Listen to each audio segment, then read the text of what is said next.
Guys, welcome back to my YouTube channel The Medico's World and I am your mentor Rupali Sharma. तो आज इस lecture के अंदर हम लोग करेंगे क्लास 12th का chapter microbes in human welfare. हम लोग क्या सुनते हैं ज़्यादातर कि जो माइक्रोब्स हैं, जो बैक्टीरिया वगैरह है, छोटे छोटे माइक्रो ऑर्गेनिजम्स हैं, वो सिर्फ हमें हार्म ही पहुंचाते हैं, डिजीज़ कोज ही करते हैं। लेकिन इस चैप्टर के अंदर स्पेशली हम क्या देखेंगे कि ह्यूमन वेलफेयर के अंदर जो माइक्रोब्स हैं उनका क्या रोल है, क्या रोल वो प्ले करते हैं, यानी कि हमारा जो वेलफेयर है, हमारी डेवलपमेंट में वो कैसे हेल्प करते हैं, हमें डेली यूज़ में माइक्रोब्स कैसे हेल्पफुल है, वो हम इस चैप्टर में देखेंगे। So let's get started. देखो यहाँ पे क्या दिखाया हुआ है, हम लोगों को कुछ डायग्राम्स दिखाए हुए हैं। देखो सबसे पहले ये देखते हैं। फर्स्ट जो फिगर है उसके अंदर हमें क्या दिखाया है कि जो बैक्टीरिया है वो रोड शेप के होते हैं। बैक्टीरिया काफ़ी सारी शेप्स के होते हैं, मोस्टली 4 शेप मानी जाती है। तो यहाँ पे सबसे पहले क्या दिखाया है हम लोगों को, रोड शेप के दिख रहे हैं तुम लोगों को, ये रेड वाले ऐसे रोड शेप के। सेकंड में क्या दिखाया है हमें यहाँ पे कि स्फेरिकल शेप के, देखो ये छोटे छोटे दिख रहे हैं ना, स्फेरिकल शेप के बैक्टीरिया। और फिर थर्ड में क्या दिखाया है, a rod shape bacterium showing flagella. यहाँ पे रोड शेप का बैक्टीरिया दिखाया हुआ है, ये हमारा बैक्टीरिया है। और ये क्या दिखाए हुए हैं उसके, ये दिखाए हुए हैं हमारे बहुत सारे फ्लैजिला। फिर देखो यहाँ पे जो हमारा ये फिगर है 10.2, ये किसका है, वायरस का। यहाँ पे अलग अलग तरीके के वायरस दिखाए हुए हैं। तो देखो जो सबसे पहली फिगर है उसमें दिखाया है बैक्टीरियोफेज वायरस। बैक्टीरियोफेज वायरस कैसा दिख रहा है तुम लोगों को, यहाँ पे उसका एक होता है हेक्सागोनल हेड, ये देखो दिख रहा है ना हेड। और फिर क्या होगा इसके नीचे, इसका कॉलर जिसको तुम लोग नेक कहते हो, और फिर इसकी एक टेल प्रेजेंट होगी। कोई भी चीज़ होती है देखो ऐसे ही बनाते हैं ना हम लोग, कि सबसे पहले उसका मुंह आ जाएगा, हेड वाला रीजन, उसके बाद उसकी नेक, और फिर उसके साइड में हाथ और नीचे उसके पैर। तो यहाँ पे भी यही दिखाया हुआ है। देखो सबसे पहले इसका फेस आ जाएगा, हेड, हेड कैसा है, पॉलीगोनल, हेक्सागोनल। और फिर यहाँ पे क्या आ जाएगी इसकी नेक यानी कि कॉलर आ जाएगा। फिर क्या आ जाएगी इसके पैर यानी कि इसकी टेल आ जाएगी। और फिर साइड में क्या होते हैं, हाथ होते हैं ना, तो इसकी क्या निकली हुई है, ये ऐसे प्लेट्स निकली हुई है, ये इसके हाथ हो जाएंगे। ये प्रोंग्स और पिंस याद मत रखना, मेनली यही 4 पार्ट याद रखना, हेड, कॉलर, टेल और इसकी प्लेट। ये प्लेट ये वाली पोर्शन है जहाँ से इसके जो ये वाला पोर्शन क्या है, प्लेट्स है इसके। और जो ये इसके निकले हुए हाथ, इनको क्या बोलेंगे, हम लोग बोलेंगे प्रोंग्स। फिर नेक्स्ट देखो क्या है, नेक्स्ट फिगर है हमारी एडिनो वायरस की, जो क्या कोज करता है, रेस्पिरेटरी इन्फेक्शन। ये हमारा क्या है, एडिनो वायरस। और थर्ड शेप क्या है हमारी, rod shape tobacco Mosaic virus. इसकी फुल फॉर्म आ जाती है कई बार TMV, टोबैको मोजाइक वायरस। ये देखो दिख रहा है ना, रोड शेप का। फिर नेक्स्ट क्या दिखाया हुआ है हम लोगों को, colonies of bacteria growing in a petri dish. ये क्या है, पेट्री डिश, इसके अंदर बैक्टीरिया की कॉलोनी ग्रो कर रही है। कॉलोनी मतलब ग्रुप। और फिर क्या दिखाया हुआ है, यहाँ पे फंगल कॉलोनी दिखाई हुई है कि जो फंगस है वो ग्रो कर रही है। यहाँ पे फिगर याद रखना कि कौन सा फिगर किसका है, यही इंपॉर्टेंट है। फिर नेक्स्ट देखो, नेक्स्ट क्या है हमारा कि जो माइक्रोब्स हैं वो हाउस होल्ड प्रोडक्ट में कैसे हेल्पफुल है, कि घर में हम जो सामान यूज़ करते हैं उसमें माइक्रोब्स का क्या रोल है। तो देखो, you would be surprise to know that we use microbe और products derive from them every day. A common example is the production of curd from milk. अब देखो हम लोग क्या सरप्राइज होंगे, हम हैरान होंगे क्या जान के कि जो माइक्रोब्स हैं हम उनको डेली यूज़ करते हैं हमारे घरों के अंदर, या फिर जो प्रोडक्ट्स हैं जो माइक्रोब से डेराइव हुए हैं उनको भी हम हर रोज़ यूज़ करते हैं। इसका एक बहुत ही कॉमन एग्जाम्पल क्या है, तुम लोग कर्ड खाते हो, जो दही खाते हो, वो किससे बनती है, मिल्क से। वो भी एक कॉमन एग्जाम्पल है किसका, माइक्रोब्स का, जो हम लोग हाउस होल्ड प्रोडक्ट में यूज़ करते हैं। कैसे, जो हमारा कर्ड होता है, मिल्क होता है, उसके अंदर कौन सा बैक्टीरिया प्रेजेंट होता है, उसके अंदर होता है लैक्टिक एसिड बैक्टीरिया, या फिर कह लो लैक्टोबैसिलस। तो देखो यहाँ पर micro organism such as lactobacillus and other commonly called lactic acid bacteria LAB grow in milk. वो क्या करेंगे, मिल्क में ग्रो कर जाएंगे और कन्वर्ट कर देंगे उसको कर्ड में। अब कैसे कन्वर्ट करेंगे, ड्यूरिंग ग्रोथ के टाइम पे जब ये बैक्टीरिया ग्रो कर रहा है, द लैब प्रोड्यूस एसिड। क्या प्रोड्यूस करेगा, एसिड, जो क्या कर देगा, कोएगुलेट कर देगा, जमा देगा किसको, जो हमारा कर्ड बना रहे हैं हम दूध को, जमा देगा, कोएगुलेट कर देगा। एंड पार्शियली डाइजेस्ट कर देगा जो मिल्क प्रोटीन्स प्रेजेंट है मिल्क के अंदर उनको। A small amount of curd, जिसको तुम लोग इनोक्यूलम भी बोलते हो, जिसको हिंदी में क्या बोलते हैं हम कि जामुन डाल रहे हैं हम लोग, दही में डालते हैं ना थोड़ी सी वो दही जो ऐड करते हैं, उसको बोला गया है inoculum. A small amount of curd added to the fresh milk as inoculum और starter contains millions of lab. वो जो तुम थोड़ी सी दही डालते हो जब तुम्हें दही जमानी होती है दूध के अंदर, तो क्यों डालते हैं? क्योंकि उस दही के अंदर क्या प्रेजेंट है, उसके अंदर बहुत सारे मिलियंस ऑफ लैब, जो हमारे लैक्टिक एसिड बैक्टीरिया है वो प्रेजेंट है। तो अब जो ये लैब है ये क्या करेगा, ये ग्रो करेगा और पार्शियली डाइजेस्ट कर देगा हमारे मिल्क प्रोटीन्स को, और मिल्क को क्या कर देगा, कोएगुलेट कर देगा, और हमारी क्या बन जाएगी, कर्ड बन जाएगी, दही बन जाएगी। विच एट सुटेबल टेम्परेचर मल्टीप्लाई, जो सुटेबल टेम्परेचर पे मल्टीप्लाई करेगा और कन्वर्ट कर देगा मिल्क को किसमें, कर्ड में। Which also improve its nutrition quality by increasing vitamin B12 in stomach to the LAB play very beneficial role in checking disease causing microbes. यहाँ पे क्या बोले, अब यहाँ पे जो हमारी कर्ड होती है वो मिल्क से भी ज़्यादा बेनिफिशियल है। क्यों? क्योंकि जो कर्ड है उसकी न्यूट्रिशन क्वालिटी भी ज़्यादा होती है एज़ कम्पेयर टू मिल्क, क्योंकि उसके अंदर विटामिन B12 की अमाउंट क्या हो जाती है, इंक्रीज़ हो जाती है।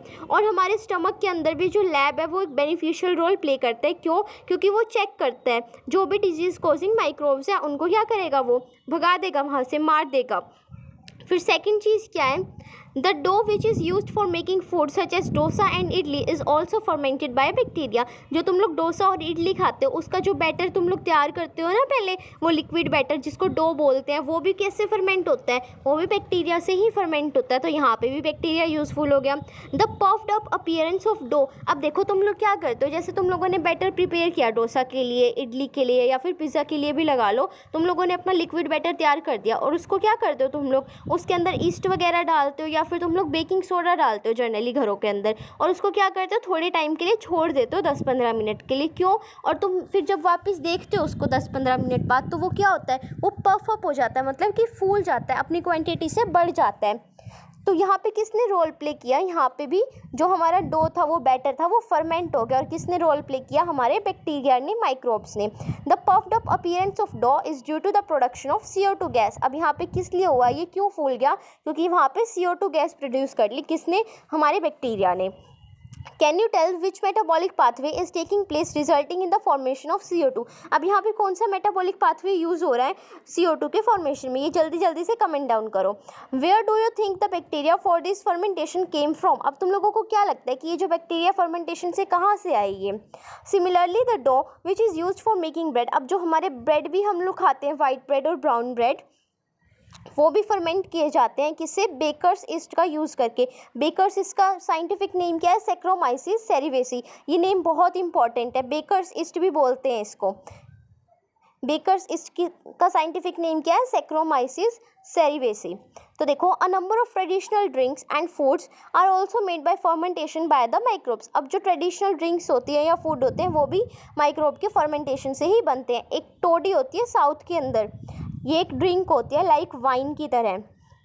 Toddy, a traditional drink of some parts of South India, is made by fermenting sap from palm. Sap क्या होता है, जो ऐसे फ्लूइड टाइप में लिक्विड, जैसे तुम लोग देखते हो नारियल के अंदर क्या होता है, जो हमारा कच्चा नारियल होता है उसके अंदर ऐसे वाइट सा वो दूध सा नहीं होता है, जिसको तुम लोग मलाई भी बोलते हो, उसे क्या बोलेंगे हम लोग, सैप बोल देंगे। तो ऐसे ही जो हमारे पाम होते हैं, पाम ट्री होते हैं, उस पे से हमने क्या किया, पाम को उतार लिया, और उसके अंदर भी क्या होगा, हमारा सैप प्रेजेंट होगा, वो फ्लूइड लाइक प्रेजेंट होगा, और उसको क्या कर देंगे हम लोग, फर्मेंट कर देंगे with the help of microbes, और क्या बन जाएगी, हमारी टोडी बन जाएगी। Microbes are also use to ferment fish को फर्मेंट करने के लिए, सोयाबीन, बैम्बू शूट्स, और किस लिए, टू मेक फूड। चीज़, जो तुम लोग चीज़ खाते हो ना, पिज़्ज़ा के ऊपर चीज़, फ्रेंच फ्राइज़ के ऊपर चीज़, हर चीज़ के ऊपर चीज़ ही खाते रहते हो। तो cheese is one of the oldest food item in which microbes were use. Cheese के अंदर भी माइक्रोब्स का यूज़ करते हैं। Different varieties of cheese are known by their characteristic texture, flavour and taste. अब चीज़ भी अलग अलग तरीके का होता है ना, किसी का टेक्सचर अलग होता है, किसी का फ्लेवर अलग होता है, टेस्ट अलग होता है। The specificity coming from the microbes use. अब ये जो फ्लेवर अलग अलग तुमको लग रहा है, ये किसकी वजह से लग रहा है, क्योंकि वहाँ पे माइक्रोब्स भी अलग अलग यूज़ हो रहे हैं, वो भी स्पेसिफिक टाइप के। For example the large whole in Swiss cheese. अब जो लार्ज होल होता है, जैसे वो कार्टून नहीं आता है टॉम एंड जेरी वाला, वहाँ पे एक चीज़ का पीस दिखाया जाता है जिसके अंदर होल होते हैं बड़े बड़े, उसको क्या बोलेंगे हम लोग, बोलेंगे स्विस चीज़। वो किसकी प्रोडक्शन से होते हैं, वो whole large amount of CO2 की वजह से by a bacterium named propionibacterium shermanii. ये प्रोपियोनी बैक्टीरियम शर्मानी क्या करता है, CO2 प्रोड्यूस कर देता है और वो CO2 उस चीज़ में से बाहर निकलती है। जब वो बाहर निकलती है तो उसमें क्या हो जाते हैं, बहुत बड़े बड़े होल्स हो जाते हैं। तो ऐसी चीज़ को क्या बोलेंगे, स्विस चीज़। फिर नेक्स्ट हमारा कौन सा टाइप है चीज़ का, रॉकफोर्ट चीज़।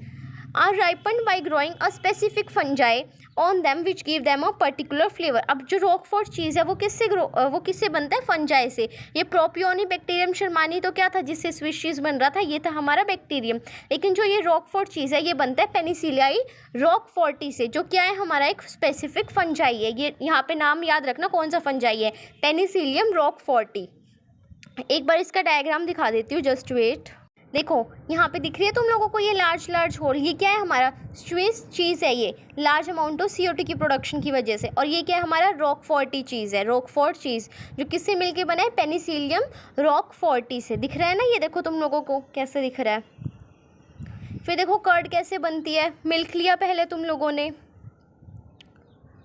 इसके अंदर क्या ये प्रोटीन्स प्रेजेंट है। अब ये प्रोटीन्स क्या हो जाएंगे, पार्शली डाइजेस्ट हो जाएंगे। हमने टेम्परेचर सेट कर दिया कितना, 20 से 42 डिग्री सेल्सियस। और इसमें क्या ऐड कर दिया, लैक्टिक एसिड बैक्टीरिया। और वेट क्या, 4 से 18 आवर्स तक, यानी कि थोड़ी सी तुमने कर्ड ऐड कर दी। और तुमको क्या मिल गया बाद में, काफ़ी टाइम बाद 4 to 18 आवर्स बाद तुम्हें क्या मिल गया, एक थिक टेक्सचर का कर्ड मिल गया। फिर नेक्स्ट देखो, नेक्स्ट क्या है हमारा कि इंडस्ट्रियल प्रोडक्ट्स में माइक्रोब्स का क्या रोल है। Even in industry microbes are used to synthesise a number of products valuable to human beings. Beverages and antibiotics are some examples. जो बेवरेजेस मतलब जो तुम लोग चाय और कॉफ़ी पीते हो उनको क्या बोलेंगे, बेवरेजेस। और एंटीबायोटिक्स जो मेडिसिन यूज़ करते हो जब तुम बीमार हो जाते हो, वो भी किससे मिलके बनी होती हैं, वो भी माइक्रोब से मिलती है हम लोगों को। Production on industrial scale requires growing microbes in very large vessels called fermenters. अब हम लोग क्या करते हैं, इंडस्ट्रियल स्केल पे, एक बहुत ही लार्ज स्केल पे क्या करते हैं, माइक्रोब्स को ग्रो करते हैं बड़े बड़े वेसल्स के अंदर, बर्तनों के अंदर। उन बर्तन को क्या कह देंगे, हम लोग बोलेंगे फर्मेंटर्स। देखो प्रोसेस क्या कर रहे हैं हम लोग, फर्मेंटेशन। जो माइक्रोब्स हो रही है तो बर्तन का नाम क्या रख दो, फर्मेंटर। सेम से तो नाम है। ये देखो यहाँ पे फोटो भी दिखाई हुई है, देखो कितने बड़े बड़े से ये वेसल्स हैं, फर्मेंटर्स दिख रहे हैं यहाँ पे। ये देखो ये पूरा क्या है, फर्मेंटेशन प्लांट है, इंडस्ट्री है ये फर्मेंटेशन की। सबसे पहले हमारी फर्मेंटेड बेवरेजेस। तो देखो माइक्रोब्स स्पेशली ईस्ट, जो माइक्रोब्स हम क्या यूज़ करें, मोस्टली ईस्ट का यूज़ करें। ईस्ट कैसी होती है, unicellular fungi, have been used from time immemorial for the production of beverages. काफ़ी लंबे टाइम से हम लोग यूज़ कर रहे हैं ईस्ट का बेवरेजेस बनाने के लिए। बेवरेजेस में क्या आ जाएंगे, जैसे कि वाइन, बियर, विस्की, ब्रांडी, रम, ये सारी क्या है हम लोगों की वाइन की अलग अलग टाइप्स होते हैं।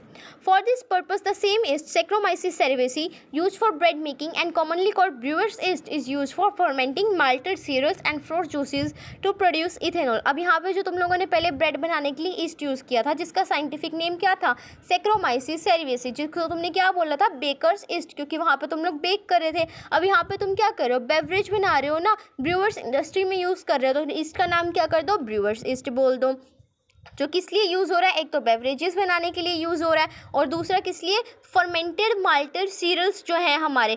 फर्मेंटेड मतलब कि तुम लोगों ने फर्मेंट कर दिया उसको, माल्टेड मतलब जो थोड़े मीठे मीठे हैं, और सीरियल्स तुम लोगों को पता ही है। और फ्रूट जूस बनाने के लिए, जो बाहर ऐसे पैकिंग के अंदर जूस आते हैं ना, उसको बोलते हैं फ्रूट जूस, वो बनाने के लिए। उससे क्या मिलेगा हम लोगों को, और टू प्रोड्यूस इथेनॉल, और क्या बनाने के लिए, इथेनॉल बनाने के लिए भी हम लोग इस ब्रूअर्स ईस्ट का यूज़ करते हैं या बेकर्स ईस्ट का यूज़ करते हैं। Do you recollect the metabolic reaction which result in the production of ethanol by the yeast? अब इथेनॉल कौन सी प्रोसेस से हम लोगों को मिलता है ईस्ट के थ्रू, वो तुम लोग कमेंट्स में बताओ। Depending on the type of the raw material use, अब ये डिपेंड करता है कि हम कौन सा रॉ मटेरियल यूज़ कर रहे हैं फर्मेंटेशन के लिए, और कौन सी प्रोसेस हम लोग यूज़ कर रहे हैं विद और without distillation. Different type of alcoholic drinks are obtain. अब हमने इतनी सारी ये ड्रिंक्स पढ़ी थी ना, wine, beer, whisky, brandy, rum, fruit juices, कितनी सारी एल्कोहलिक ड्रिंक्स पढ़ी थी हम लोगों ने। तो ये डिपेंड डिपेंड करता है कि वो डिस्टिलेशन से हम लोग बना रहे हैं या विदाउट डिस्टिलेशन, तो उसमें अमाउंट भी क्या हो जाएगी, अल्कोहल की वेरी कर जाएगी। तो देखो वाइन और बियर जो प्रोड्यूस होती है वो होती है विदाउट डिस्टिलेशन, जबकि जो विस्की है, ब्रांडी है और रम है वो कैसे प्रोड्यूस होती है, डिस्टिलेशन के through of the fermented broth. Broth मतलब कि जो तुम लोगों ने पहले रॉ मटेरियल यूज़ किया है। तो फोटोग्राफ हम लोगों को यहाँ पे दिख गई है फर्मेंटेशन प्लांट की। अब तुम लोगों को ये याद कैसे रहेगा कि वाइन और बियर क्या होते हैं, विदाउट डिस्टिलेशन बन रहे हैं, और विस्की ब्रांडी रम किससे बन रहे हैं, डिस्टिलेशन से। तो इसकी एक ट्रिक है, देखो जो बियर होता है हमारा भालू होता है, ठीक है। अब वो कहाँ रहता है, जंगल में रहता है, लेकिन उसको क्या पीना पसंद है, उसको पीना पसंद है वाइन, उसको शराब पीना बहुत पसंद है, ठीक है। अब देखो जंगल में उसको कोई ऐसे छानने के लिए छलनी वगैरह तो मिलने से रही, तो वो विदाउट डिस्टिलेशन नहीं पिएगा ना उस वाइन को। तो बियर कैसे वाइन पी रहा है, विदाउट डिस्टिलेशन, यानी कि वाइन और बियर कैसे प्रोड्यूस हो रही है, विदाउट डिस्टिलेशन। अब बाकी इन दोनों के अलावा जो कोई भी बच गया, कुछ भी आ जाए, वो सब किससे आ जाएंगे, हमारे डिस्टिलेशन से। बस ये बियर वाले याद रखना कि वाइन और बियर कैसे पीता है, वाइन विदाउट डिस्टिलेशन। फिर नेक्स्ट क्या है हमारा, antibiotics.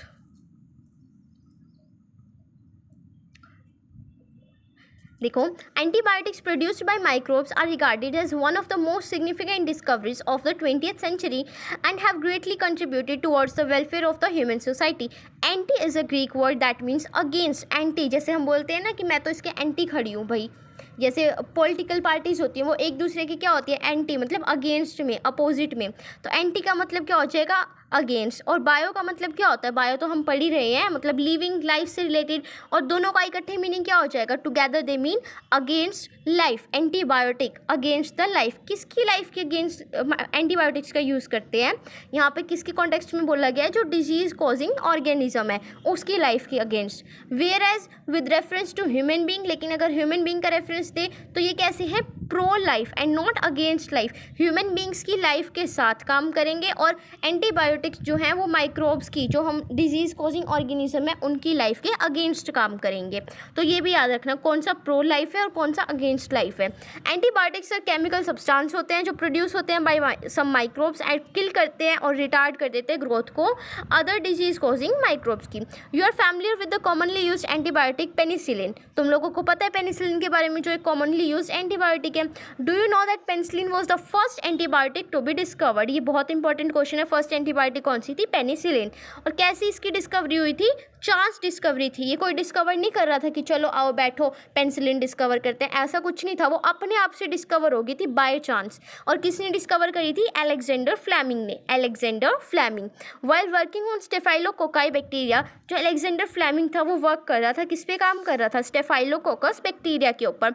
Once observed a mould growing in one of his unwashed culture plate. अब वो क्या कर रहा था, स्टेफाइलोकोकस पे काम कर रहा था, लेकिन एक टाइम पे क्या हुआ, एक रात को ना वो अपनी जिस बर्तन के अंदर, कह लो सिंपल सी लैंग्वेज में, जिस बर्तन के अंदर उसने ये बैक्टीरिया रखा हुआ था ना, उसको वो धोना ही भूल गया, अनवॉश कर दिया उसने, मतलब वॉश करना ही भूल गया। तो उसने सुबह आके क्या देखा कि वहाँ पे ना एक मोल्ड ग्रो करना शुरू हो गया, एक ऐसे ग्रुप सा बन गया है। तो वही लिखा हुआ है, once observed a mould growing in one of his unwashed culture plate around which staphylococci could not grow. और जो ये माउल्ड ग्रो कर रहा था, ये ग्रुप जो ग्रो कर रहा था, हमें नहीं पता ये ग्रुप क्या है, बैक्टीरिया है, फंगस है, जो कुछ भी है, लेकिन इसके मोल्ड के अराउंड, इस ग्रुप के अराउंड जो हमारा स्टेफाइलोकोकस बैक्टीरिया था वो ग्रो नहीं कर पा रहा था बेचारा, सारी जगह इसी ने ले ली थी, ये सुपीरियर बन गया था, हमारा स्टेफाइलोकोकस के आसपास भी ग्रो नहीं कर पा रहा था। तो उसने क्या पाया यहाँ पे, he found that it was due to chemical. ये किसकी वजह से हो रहा था कि जो स्टेफाइलोकोकस है वो इसके आसपास नहीं आ पा रहा था, एक केमिकल की वजह से जो ये मोल्ड प्रोड्यूस कर रहा था। और उसने इसको क्या नाम दे दिया, इसको नाम दिया penicillin, after the mould Penicillium notatum. क्योंकि इस मोल्ड का क्या नाम था, जो ये ग्रुप ग्रो कर रहा था, इस बैक्टीरिया का क्या नाम था, पेनिसिलियम नोटेटम। देखो ये कैसा था, बड़ा ही नोटी था, पेनिसिलियम नोटेटम, नोटी था। क्यों नोटी था, क्योंकि स्टेफाइलोकोकस को अपने पास ग्रो ही नहीं करने दे रहा था, आने ही नहीं दे रहा था। तो पेनिसिलियम नोटेटम जो नोटी पेनिसिलियम था वो कैसा केमिकल रिलीज कर रहा था, पेनिसिलिन, जो आगे जाके क्या बन गई, हम लोगों की एंटीबायोटिक बन गई। However its full potential as an effective antibiotic. अब इसने तो क्या कर दिया, डिस्कवर कर दी, लेकिन इसका यूज़ कैसे होगा अच्छे तरीके से, पूरा हम कैसे इसको यूज़ कर सकते हैं, कहाँ पे यूज़ कर सकते हैं, कौन सी कंडीशन में, ये किसने डिस्कवर किया था, ये बाद में डिस्कवर हुआ था। किसने किया, अर्नेस्ट चेन ने और होवर्ड फ्लोरे ने। देखो जो फ्लावर होता है, फ्लावर उसका क्या होता है, पूरा हम लोग बुके नहीं देंगे, हम लोग क्या देंगे, फ्लावर की चेन पहनाएंगे हम लोग, ठीक है। तो अर्नेस्ट चेन और हार्वर्ड फ्लोरे ने किया था क्या, इसका फुल पोटेंशियल। और डिस्कवरी किसने करी थी, अलेक्जेंडर फ्लेमिंग ने। पोटेंशियल किसने बताया था, फ्लावर की चेन ने, अर्नेस्ट चेन और हार्वर्ड फ्लोरे ने। This antibiotic was extensively use to treat American soldier wounded in the world war second में इसका बहुत ज़्यादा यूज़ किया गया था। तो यहाँ पे नोबेल प्राइज़ किसको मिला 1945 में, फ्लेमिंग, चेन एंड फ्लोरे, तीनों को ही मिला था इसकी डिस्कवरी के लिए। तो ये भी क्वेश्चन इंपॉर्टेंट है कि 1945 में जो नोबेल प्राइज़ मिला था वो किसको मिला था, तीनों को मिला था, लेकिन जो फुल पोटेंशियल था वो किसने डिस्कवर किया, दो ने, फ्लोरे ने और चेन ने। और डिस्कवरी किसने करी थी, फ्लेमिंग ने। After penicillin other antibiotics were also purified from other microbes. Can you name some other antibiotics and find out their sources? Antibiotics have greatly improved our capacity to treat deadly disease such as plague, whooping cough जिसको काली खांसी भी बोलते हैं, diphtheria, गलघोटू and leprosy, कुष्ठ रोग, which used to kill millions all over the globe. Today we cannot imagine a world without antibiotics. फिर next है हमारा chemicals, enzymes and other bioactive molecules. अब यहाँ पे chemicals और enzyme बनाने में कैसे माइक्रोब का यूज़ हो रहा है, देखो microbes are also use for commercial यानी कि पैसा कमाने के लिए, एंड इंडस्ट्रियल प्रोडक्शन, इंडस्ट्रीज़ के अंदर भी यूज़ करते हैं, किस लिए, फॉर सर्टेन केमिकल्स को बनाने के लिए, like organic acids, alcohols and enzyme. Alcohol वाला अभी हम देख चुके हैं, अब देखेंगे ऑर्गेनिक एसिड और एंजाइम वाला। एग्जाम्पल ऑफ एसिड, एसिड का एग्जाम्पल क्या है, एसिड प्रोड्यूसर का Aspergillus Niger, a fungus of citric acid. Citric acid कौन बना रहा है, एस्परजिलस नाइगर, जो क्या है, एक फंगस है। एसिटोबैक्टर एसिटाई, जो क्या बना रहा है, एसिटिक एसिड, ये क्या है, बैक्टीरिया।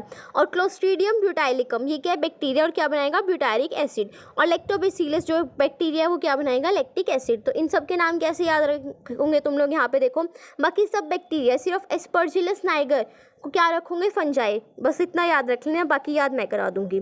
देखो लैक्टिक एसिड का कौन सा बैक्टीरिया प्रोड्यूस करेगा, नाम ही बता रहा है, लैक्टिक, लैक्टोबैसिलस, जो लैब पढ़ा था।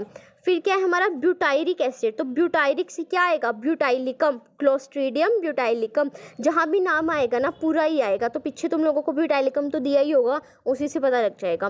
फिर है एसिटिक एसिड, एसिटिक एसिड कौन प्रोड्यूस करेगा, एसिटिक से याद रखो, एसिटोबैक्टर एसिटाई, इसमें तो एसिटो भी आ रहा है और एसिटाई भी आ रहा है, तो याद हो ही जाएगा। फिर सिट्रिक एसिड, सिट्रिक एसिड कैसा होता है हमारा, सिट्रिक एसिड अगर याद रखें तो हम नींबू याद आ रहा है हमें, खट्टा खट्टा, सिट्रस होता है ना, सिट्रस फ्रूट, कौन सा, नींबू, जो हमारा लेमन होता है, और वो कैसा होता है, खट्टा।